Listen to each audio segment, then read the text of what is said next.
Is your business focus funky? In today's video, I'm going to show you how to fix it.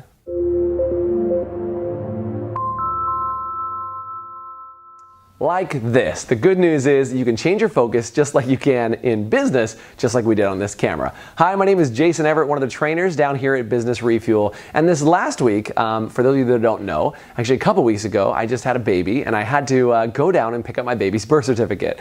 But what was really interesting is I walked into the place where you go get birth certificates for the county that I live in. And I walked in at 11:55 up to the counter and I'm super excited. My wife's there, I'm there, my baby's with me. And we walk in and I go up to the counter and there's a little bell to ring. So I ring the bell and over from as far away in the office as you could possibly imagine, this gal kind of looks over at me and gives me this very snarly look. And I thought, well, that's kind of odd. She comes over to the counter and I go, hey, I've got a fresh one with me. I need to get a birth certificate. And she kind of looks at me for cracking a poorly tasteful joke. And she goes, oh, do you have your paperwork?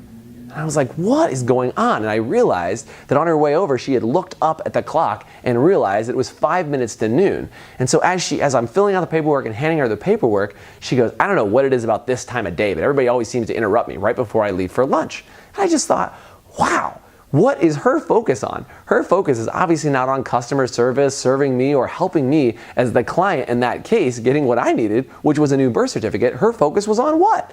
Was on going to lunch. And so my challenge to you this week is for you that are watching this video is in your business, what are you focused on? Are the people on your team more focused on going to lunch or leaving for the end of the day or getting their coffee rather than focused on the customer and on the client?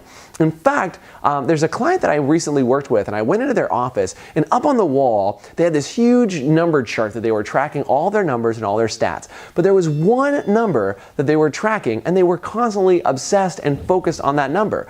Well, if your focus and your obsession is on one thing and not the others, it's going to lead to a lopsided business.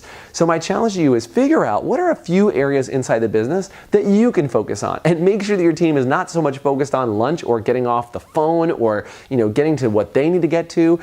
Are they focused on the right things, which is serving the customer, helping the client, and helping them get exactly what they want. So in the comment section below, write down some of the things that you think your business should be focused on, whether it's customer service or that the customer's always right, or what are the things that you think that the customer should focus on. And if you like this video, I would encourage you to share it, tell your friends about it, post it to your Facebook page, and subscribe right here on YouTube or follow us on Facebook. You can check us out at Business Refuel and check us out also at businessrefuel.com. So that's it for me, Jason Everett. Until then, have a fantastic week, and I look forward to working with you again soon. Take care.